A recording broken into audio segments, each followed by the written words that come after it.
Hey, what's up? Like, totally time for 90210. Well, hello everyone. Welcome back to the 90210 show. My name is Mark.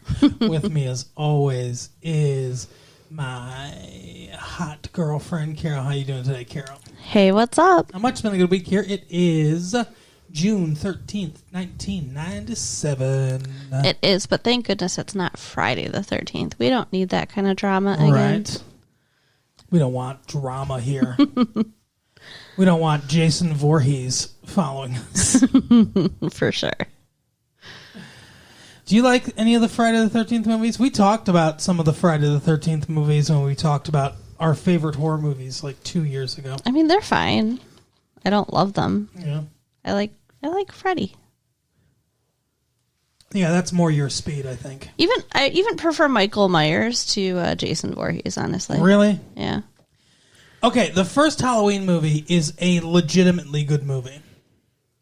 That's like a proto-slasher. You know, that's a very good film. But none of the other ones are good. We saw that terrible one with the guy from Clueless. Paul Ruddy. Yeah. And it sucked. It was fine. What? It was fine. Okay. Anyway, it was not fine. Not what we're here to talk about today. We're not here to talk about Jason Voorhees. No. But the one guy that Brenda was dating, his dad somehow escaped from Jason Voorhees in Friday the 13th, Part 8, Jason Takes Manhattan. I miss Brenda. I do too. Although we get a lot of Valerie in this episode. Yeah, it is a very Valerie-heavy episode. A lot of Valerie in bed in tight undershirts. Were you seriously fucking checking her out while she's like crying and freaking out and stuff this whole episode? I'm sorry, I find vulnerable women attractive. Dirty old man. This was kind of an interesting episode, though. It's like... It was a good episode. There was a lot of... It harkened back more to the older days. Okay. Where it was less soapy and more serious. Yeah. Well, I mean, it was, after-school special series. Right. But they did do a lot of... It was, I'm not a chicken, you're a turkey. What the fuck? You don't remember that commercial? Hey, why don't you try some pot, dude? It's the kids at the locker. Why don't you try some pot? No, I don't want any. What are you, chicken? I'm not a chicken, you're a turkey. He just shoves past him. Yeah, that's not how life works. Like the next scene of that would be that kid in a wastebasket. Right. But in this episode, they deal with mental illness and trauma. Yeah, very much in your wheelhouse. Yeah. Not that you're mentally ill, but... Right? You have... You have a fascination with mental illness. Yes. So... we start out with Valerie, I think. Yeah. Yeah. And she's having a... We might as well talk about that one first, yeah. She's having a nightmare. Running down a super long hall. Yeah. To get to a door. Apparently they had a really long hallway to their bathroom in their house. I think it was more of the nightmare situation. Yeah. It's obviously an exaggerated... Yeah. But yeah, they start with like a voiceover of the paramedic being like, sorry kid, attempted suicide. Yeah. Over and over again to hammer into our heads. Oh yeah, because that's what's causing her trauma. Yeah, and like, I kind of love though that they're actually showing her dealing with trauma because she would be. And like glossing over the fact that her dad killed himself before she came out there was kind of annoying me. Yeah. And the half-hearted mentions of it and everything. Yeah, or like she's just gonna, fuck her way out of it. That's how she'll get over it. She's got daddy issues now. If only that was the case, Carol. Right. So yeah, she's running towards a bathroom and then she screams, "Daddy!" And wait a second. I just said that to you. What? I could go to school, become a psychologist, and I could revolutionize fuck your way out of trauma. I am willing to take that sacrifice, Carol. Fuck you. That is awful. I can't believe you're even saying that. Oh, come on. Yeah, go to school, become a psychiatrist, and then fuck a bunch of girls?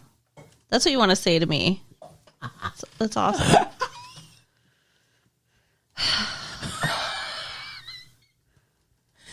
Oh, my God. Anyway, you know they don't all look like Valerie, right? So she wakes up and screams, and Brandon and Steve come running in to make sure she's okay. That got me thinking, too. What is the sleep situation here? I'm assuming that Brandon and Steve are in the 2 bedrooms with the shared bathroom. The one that he and Brenda used to have. And then Valerie's in the Walsh's old bedroom. I wholeheartedly disagree, because the Walsh's old bedroom would only have 1 door for them to enter in, whereas this one had 2. Brandon came through the bathroom door, and Steve came through the hallway door. Steve's in the parents' bedroom. Interesting. What fucking detective work you did without even telling me on this? Well, no, I actually thought about it at the time. Like, I was just like, they both entered. There's 2 entrances to this room. they both entered her at the same time. Jesus. That would have been a different episode. For sure. Different trauma to deal with. She'd need bags of ice to deal with that kind of trauma. So through this whole episode, she's having these terrible nightmares over and over. And at one point, she's talking to Brandon about it because she can't sleep. She's trying to sleep on the couch in the living room. And she has another nightmare, wakes up screaming, and he comes over to comfort her, and she's just clinging to him and stuff. Oh, it was sad. But yeah, they talk. And she talks about how she was the one to see her dad. Yeah, which I think we knew. Yeah, we knew she found him, but she adds the lovely detail that his brains were all over the wall. I cannot even imagine. Yeah. Like, it got pretty graphic for a second. Like, oh. Not too when I was getting real. I worked in the ER. I saw brains on a doctor once. Wow, nice. It's not something you want to. So did the guy blow his brains out in front of the doctor? Or no. He was doing some kind of surgery? Or did he sneeze? It was the emergency room. They just, they brought him in. Mm-hmm. Yeah. His brains were falling all over the place. Yeah. No good. Okay, so Brandon. What's his name? Just joking. Like, I would even know that. So obvious. Yeah, and so obviously not, appropriate? Yeah. So, okay, so she talks to Brandon, and he's like, are you sure you want to talk about this? She's like, I have to. And, of course she needs to talk about it. Like, you were more animated during this episode than any other episode I've ever seen. She's like, she has to talk about it. And then Valerie's like, I need to. But, you're calling shit like medical procedures before they're saying it and everything. Anyway, yes, I enjoyed this episode. Then we've got David's dealing with his mother because she's, mentally ill. She tried to kill herself. That was how the last episode had ended, and what's kind of triggering Valerie. She's got manic depressive disorder or whatever? Yeah. Okay. So she's in the hospital, and he is just losing his mind. Like, he cannot think about anything else. He cannot do anything else. He just wants to make sure his mom's okay. He tries to talk to her. And she won't talk to him. She just lays there with her back to him all the time. Yeah. Which is awful. Mel's there for 5 seconds. Yeah. I don't even think he has any lines. No, he did. Oh, yeah, that's right. Because he talked to him separately. Like, in the room, I don't know that he said anything. Yeah. Maybe, come on, David, or something. Right. But no, he tries to tell David, look, I've been through this with her before. You just got to give it time. And David's like, what, are you just going and, cleaning teeth? Like, nothing's wrong? And he's like, yeah, you have to move on with your life. Life goes on, David. I don't know. Life doesn't go on? It does, but I feel like it's understandable that he's having a hard time. Oh, yeah, of course. That he needs maybe a minute. He needs a pause button. You I know? think that Mel's being a little glib about it just because he's been through this many times, probably. Right. Well, and even his friends are like, you gotta, keep going, move on, blah, blah, blah. Like, they don't know. Come watch this movie with us. What are you watching? One Flew Over the Cuckoo's Nest. Yeah, what the fuck? That was not a great invite. And then they have a impromptu discussion about it afterwards. It's like the world's worst and fastest movie review. Notwithstanding our movies. But no, they're just like, oh, Nicholson's good, and this guy's good, and I can't believe Danny DeVito and Christopher Lloyd are in this movie too. And then Claire, of course, is like, you should read the book. Yeah, she said the guy who wrote it was an orderly in a mental hospital when he wrote it. Ken Kesey. That's kind of cool information. Claire's like really, really smart. Yeah. It's kind of insane. Why? Why is it insane? Well, no, it's just like... It's another reason she's like you. Thanks. But no, it's like when we first met her character, you would never have guessed that she's like super smart. Because she was all wild party, chain myself to Brandon's bed. Right, exactly. But I mean, she was a Jeopardy contestant, and she's tutoring Steve, and as she mentions later, she can tutor him in anything he wants. Yeah, except for one thing. But yeah, so the nurse tells David and Mel. That wasn't the nurse, I think. That was the doctor. The doctor, that's what I meant. Just because it's a woman doesn't mean it's a nurse. I know. It was a doctor. I just said the wrong word. Yeah, the doctor says they need to try some more aggressive treatment. Mm-hmm. So they want to do ECT or electroconvulsive therapy. And so the doctor's explaining to them basically what it is and the risks and 1 in 20,000 chance you'll die. Right. But well, she'll die. I don't know, like when I learned about this in school. Uh-huh. And when I learned about it, I was like, fuck that. They should outlaw this shit. This is awful. And I heard about people who lost all their memory. Like they're like, there's a chance, there might be some memory loss, but it usually comes back. Mm. There are people that lose it all. Wow. There are people who lose their whole personality. They come back like a whole different person. Oh, that's kind of intriguing, though. Honestly, if you think about it, like a reset button. Kinda, yeah, I guess. If you hated yourself and your personality, be like, all right, let's reset it. But they're shocking the brain and causing a seizure. But the thing is, she's not responding to medication. So, like, I kind of understand now that sometimes it's necessary.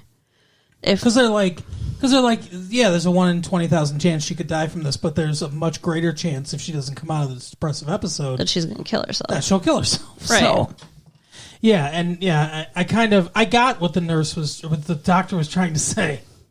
I'm thinking of Nurse Ratched from One Flew Over the Cuckoo's Nest. Okay. So that's why I keep thinking of that. But not the fact that it was a woman. Women can't be doctors. I'm just saying, like, in this particular instance, I can see why they would do it. I still don't, like, if I were in some terrible depression and I didn't want to get out of bed and I'm trying to kill myself, I still don't know that I'd want you to zap me in the brain. I would totally do it, though. Think of the personality that could come out. Well, like, they're talking about how the mom won't agree, and I think that's messed up and not even accurate, because if she's like not talking and like so depressed, then maybe they should be like working on getting somebody to make decisions for her instead of just being like, oh, well, she says no. Exactly. But David doesn't want to do it either. Right. He thinks it sounds dangerous.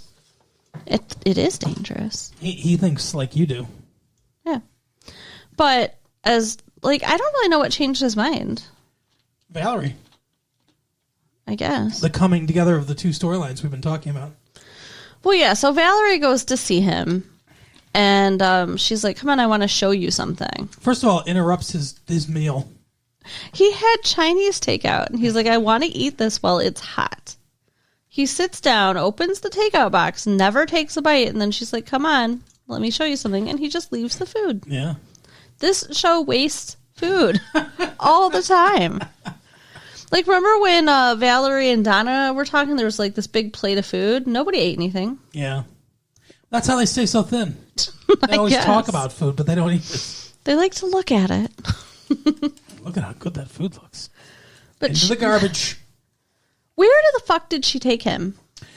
To like an overpass, like a highway overpass kind of thing. But it wasn't the overpass. It was like the side of a mountain or a cliff or something? Kind of, yeah. Along the Pacific Coast Highway. Like the Pacific Coast Highway is on the left if you're going north, right if you're going south. On the left is the Pacific Ocean, which is why they call it the Pacific Coast Highway. Right. And then the other side of the PCH is the mountains. And most of them are like kind of smaller foothills until you get into the bigger mountainous areas, right? But that's, I believe, I could be wrong, but I believe that's where they were on one of those things. Because he talks about it, because they have mudslides there sometimes, you know. And she climbs over the guardrail onto the other side. And he's like, hey, careful, you know, there's slides all the time. And she's like, yeah, that's right. Come right out under your feet. Just like life. Yeah, they can drop out from under you at any time. That's fucked up. That was stupid and dangerous. I'm sorry. Like in the show, okay? In the show, he comes out there with her and she's like, oh, you scared? Are you scared you're going to live or are you scared you're going to die? Right. And it's like this, you know, great revelation. He's like, I'm scared I'm going to die. And he's like I want to live, yeah. Yeah. Okay, cool. I think that was the stupidest bullshit I've ever seen in my life. She says that anytime she's afraid she's going to end up like her dad, killing herself. Right. That she comes out there for a gut check, basically to see, you know, if she wants to die. Which seems, I mean, I guess, okay, so you get the affirmation that I'm not going to end up like my dad because I don't want to kill myself. But, I mean, what if you did then? Yeah, like, what if the ground drops out from under you? Or, yeah, like, one, and two, what if, like, you were suicidal? Then you just do it? Because she says to him, she's like, you can go ahead and jump. I won't stop. I won't try to stop you. Yeah, it was very fucked up. And like, if he was suicidal, by the way, just, you know, PCA here, guys. If somebody's suicidal, PSA, yes. Don't public chivalry announcement. Don't challenge them. Right. Don't say go ahead and do it because you don't got the guts. They just might. Like, that's not a good idea. And then he jumps off the freeway and she looks down and is like, oh, there's the guts. Right? So, like, thankfully, he was like, no, I'm scared to die. I don't want to die. What if he was like, you know what? I'm done with this bullshit. Mm-hmm. How would she have felt? Hey, second suicide victim that Valerie's witnessing. Like, what the fuck? That I would have loved to have seen her face. Like, oh, no. I envisioned this going so differently. Right? So it's a family of four driving in the car below. Oh my god! He crashes into. Right. She just hears choked cries from the children. Holy shit! It just turns into a fucking disaster. Oh, the carnage. Okay. So, at the end of the episode, there's a semi truck that crashes into the back because of the accident. He's like, "I've got a truck full of puppies here," and it just catches fire. Oh my god. And Valerie's just like, yeesh. Oops. But yeah, so then he, like, they come out from, you know, fucking Murder Central, and they hold each other and everything. So I think something's gonna happen there. Yeah. Well, and somehow this revelation that he doesn't want to die, he wants to live, changes his mind about his mom getting ECT treatment. I don't really understand that. So she takes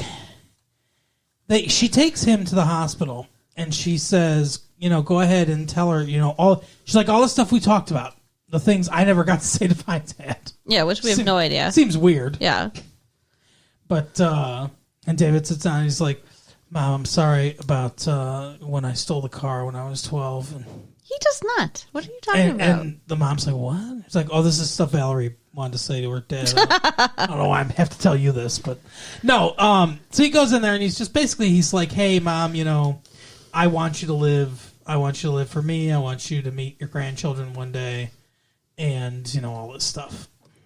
Yeah, and that helps her, and then but he also says, so you need to get better, and in order to do that, you need to do this treatment they want you to do.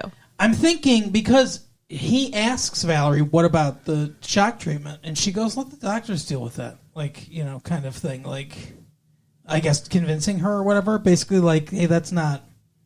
We don't need to make that decision, kind of right. thing. But I guess he just kind of decides that. He agrees with the doctor that that's what she needs, and and then she's like, comes out of him. Will you be there? Will you be the first face that I see? And he's like, yeah, I'll be there. Great, traumatize your kid. Can we play cards?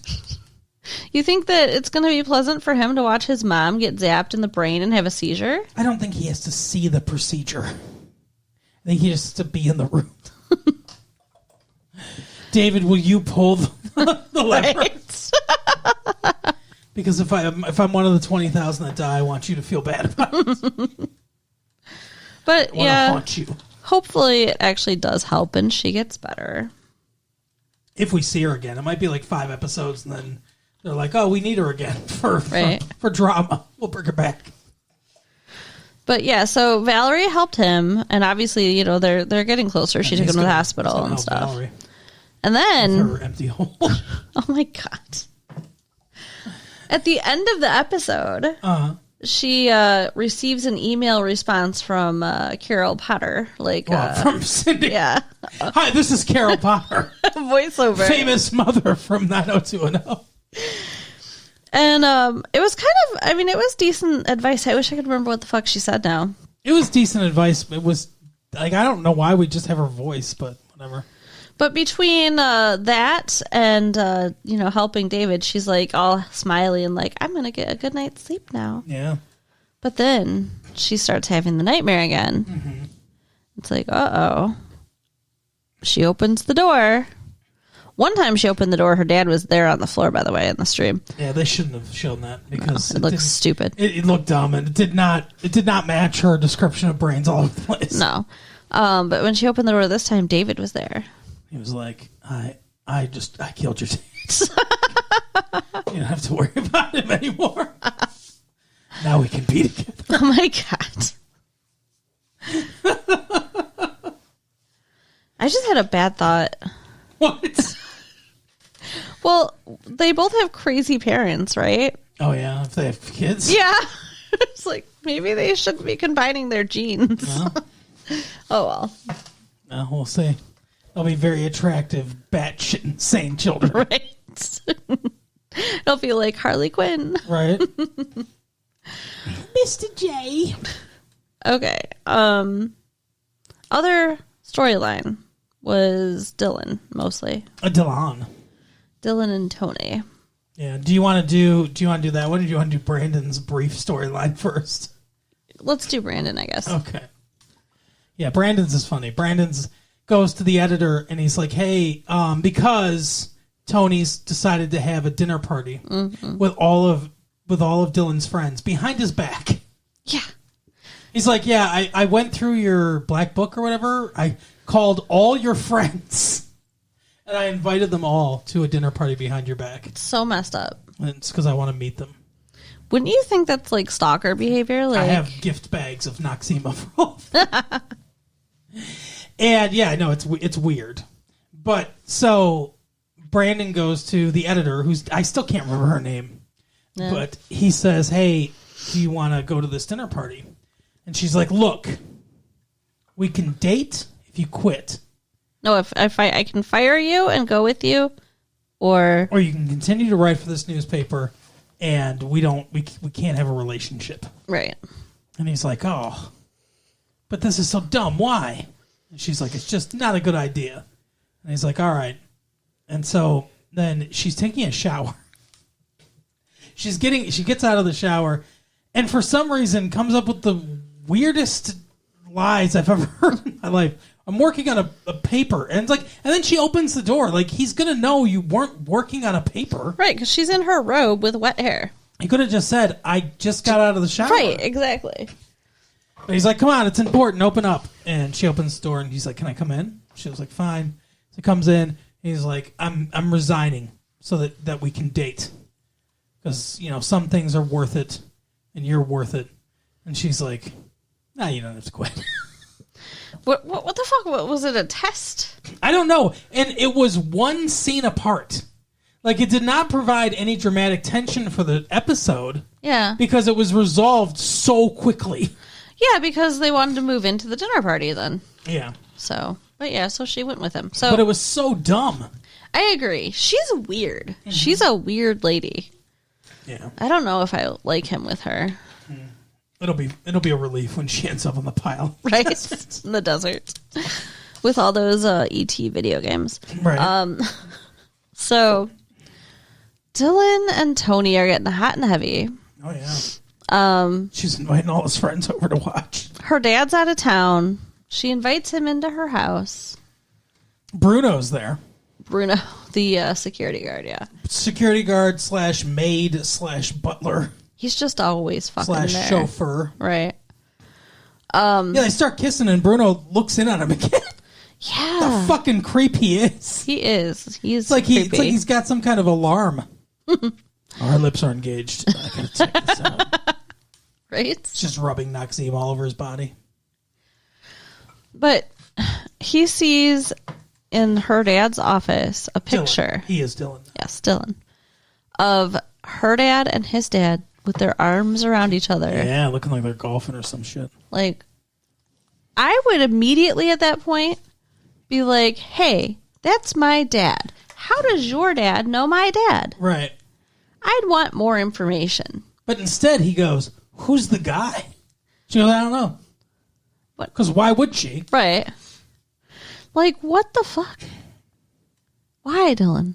So eventually, if and when she finds out that that is his dad in this picture, she's going to know he was like fucking lying to her. Yeah, it's going to be weird. And eventually, like during the dinner party, I think he sneaks back in there. He's looking for information. Yeah, he's digging through her dad's desk. And Bruno catches him. And Bruno's like, what's up? Yeah. And he goes, oh, sorry, I had to see this. And he shows the picture. He's like, that's my dad. And he's like, yeah, I know. Yeah. I know who you are. Because they use the name McKay talking about him several times. This guy did not fucking kill his dad. Yeah, if he had killed his dad, one, he would not have a photo of them looking like friends because that would be fucked. Like he have what to be kind of a psycho. Psychopath? Yeah. You have to be Exactly. to look at that every day. Just glance over and just smile and shake your head. Oh, I remember when I blew the fucking shit out of you. Right. So, number one, there's that. And number two, if he did kill his dad, he wouldn't want him hanging around his house or his daughter, Correct. yet they're allowing that. Correct. Even though, yeah, he's got Bruno watching him, it seems like no matter who the guy was, he'd probably have Bruno watching. Like, for sure. You know? And then Bruno says, he's like, yeah, oh, I knew your dad. He's like, your dad was a good guy. He's like, well, not everybody thought so. And he's like, well, he was always good, in my book or whatever. And it's like, these are not the words or actions of people that had to do with someone's death. Yeah, I think that... There is no way this guy killed his dad. I think the mobster who said that was, trying to get him to kill this guy. Maybe. I think the mobster guy has some kind of beef with Marchette or whoever. That's possible. Now the mobster guy didn't say the name. Oh. He said, do you want to know who killed your dad? Okay. And the implication is, if he told him, he'd throw him off that thing. Right. He said no. Then. Because Dylan said no. And then he went to his dad's old cellmate. Oh, yeah. Just some dude in prison. He's like, oh, yeah, everyone knows Tony Machete killed him. So, yeah, maybe this guy had some beef with Tony Machete then. Maybe. Or maybe it's just rumors. Right. And no one actually knows. Or maybe the mobster is behind it. And the mobster told the cellmate, maybe he leaked the information to the cellmate. Maybe the cellmate's in on it. Maybe he just leaked that information to him or whatever. Because he just anticipated that Dylan was going to go down this road and find these clues and try to get this guy. Yeah, that makes sense. But But I'll tell you what, you'll be able to knock me over with a feather if it turns out that he actually killed McKay. I don't think so. Yeah, I'm sure he didn't. So hopefully Dylan will be smart enough to figure that shit out at some point. Dylan has no evidence against Scott, by the way, at all. Yeah. The word of one convict. Right. It's ridiculous. So, I mean, and he's getting really close with this girl. Mm-hmm. He's not going to be able to kill her dad, even if he wanted to. I mean, not because he's not a psychopath. Brandon even says, he's like, when are you going to kill the dad after she falls in love with you? Well, he didn't say kill the dad. He said something. Does Brandon really understand that he's going to kill him? Yes. And he's just he knows he wants on board with that. He's not on board with it. He's against it, but what is he going to do? Yeah. He found him that picture. He printed that GIF from the internet. Right. So. Is it GIF or GIF? I think it's GIF. All right. Because the G stands for graphic. Right. So, graphic. All right. So they have the dinner party, and like Kelly shows up in this red dress, and everybody's like, "Oh my gosh, she's so hot!" Like, yeah, not really. I mean, we've seen her in hotter dresses than that. They all looked good. Yeah, and they all look good. And Valerie wasn't there, but all the rest of them look good. No, yeah, Valerie and David were dealing with their demons. Mm-hmm. What? Just imagine them with like a Ouija board. They're off on a Scooby-Doo adventure. Buffy's there. Right. There's a crossover. 90210 Buffy the Vampire Slayer crossover. That would be a hell of a... Well, they all take place in California, so... That's right. Could work. They could be driving somewhere like... we got to stop and get gas in Sunnydale. Oh, there's one more storyline we almost forgot. What? Why are we done with the dress?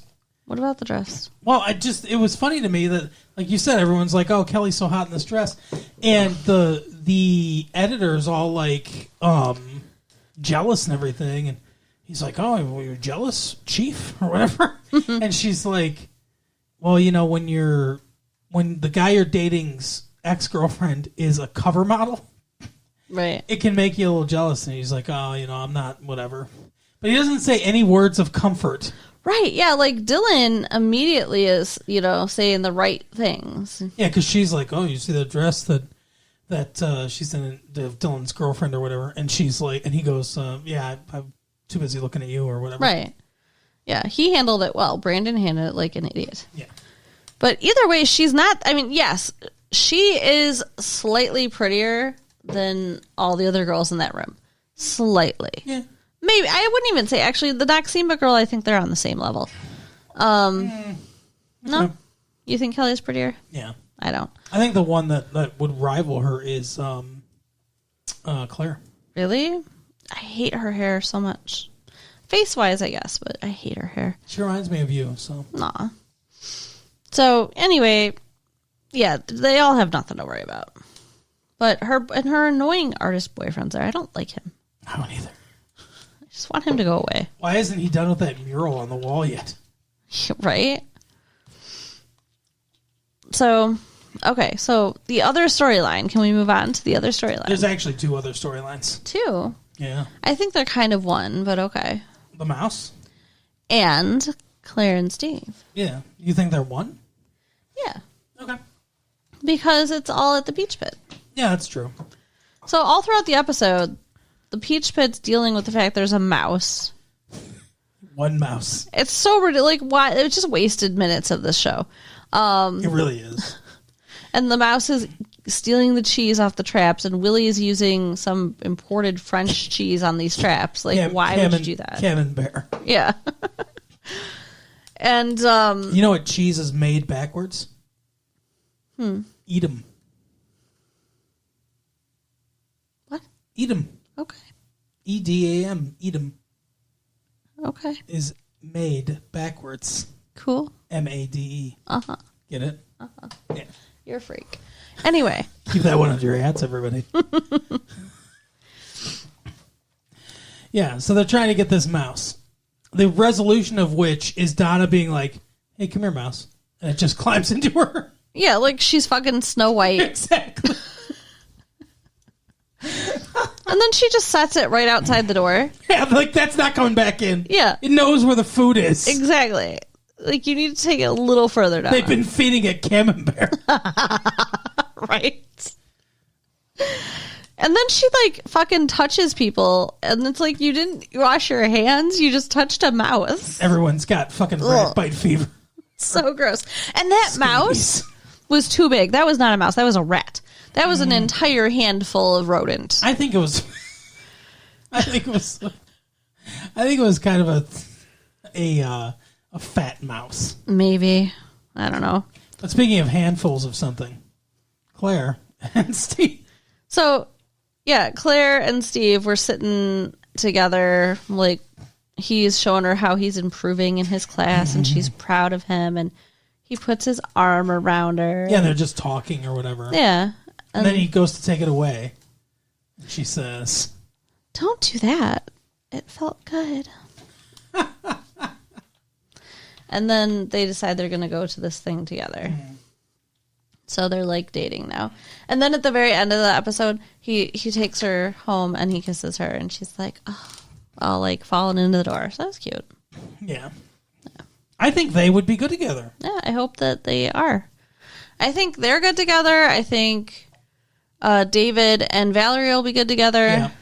I don't like the rest of the couples. No. Because you got Kelly with the douchey artist, you got Brandon with this weird ass editor, and then you've got Donna with the abusive, elusive Ray. Yeah, and Dylan with the Noxema girl. Well, no, I like her, but you know, there's the whole weird dad stuff going on. So yeah, Ray was there for a second. I believe he had something to say. No, Ray wasn't there at all. Ray was not in that episode. Wasn't in the episode. I just didn't want to pay him. Yeah, like Donna just mentioned that he was like busy or something. There was a crash on the 405 or whatever. Yeah. Like, that's what you get for dating someone from Reseda. It's a very California joke, I'm sure. Lives in the valley with the scum. But yeah, that's pretty much it. Yeah, that's it for this week. All right, so Carol. So tune in next week to see what's going on with all these little love connections. You auditioning for a radio job now? Maybe. You can write us at latefee1994 at AOL.com and check out our website at www.retrolatefee.com. Yep. And tell your friends. All right, we'll see you next time. Bye. Bye.